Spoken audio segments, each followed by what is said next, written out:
Welcome to the Empowerment Zone. We're celebrating the 30th pastoral anniversary, honoring our gift, the man of God, His Grace of Bishop E.D. Richardson, the Empowerer. Do you possess what is required to lead your area of ministry, business, and work? Think about yourself right now for a minute. And before I proceed any further, if you're not honest, you're hurting you. And when you hurt you, you hurt anyone that's connected to you. Once you hurt you, anybody that's in your circle of influence, you hurt. We'll talk about that later also. So the question is, how are you handling what you're doing? Are you qualified to do what you say you're doing? If you occupy a position, are you qualified to live in that position to the extent that you can bring forth vision from it? What is the vision for your ministry assignment? Okay, so you're in charge of ushers. What is the vision you have for the ushers ministry?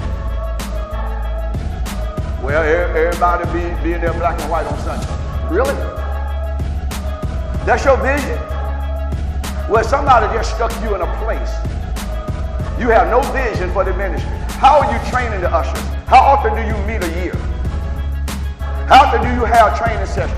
How often, as the leader of the ushers ministry, do you look at how the church is operating, who's showing up at services, and how to go about changing some things or implementing some things that are necessary in order to keep things modernized?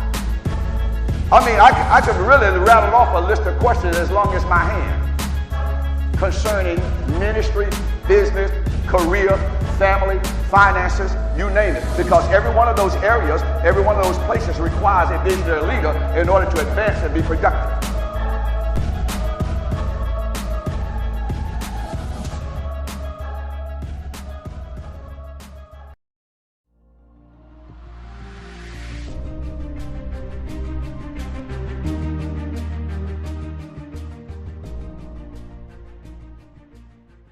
Now, the difference between just going to church on Sunday mornings for an hour and 45 minutes to 2 hours, and some churches don't even have service that long because they're gearing services around people's pleasures.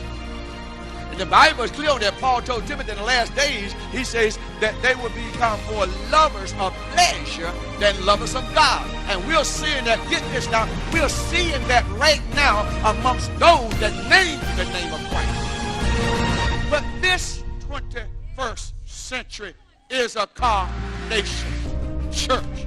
My God, my God. We have a mind for the kingdom. And so because we have a mind for the kingdom, God has put us in position for discovery.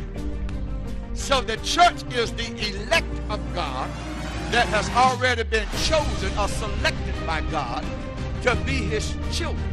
Tell anybody that'll listen to you, I have a kingdom assignment, and I got to promote King Jesus in this hour.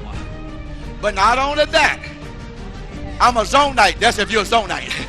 And I got to promote the vision that God has given my bishop. I've been working on you for a long time, but now we got to meet.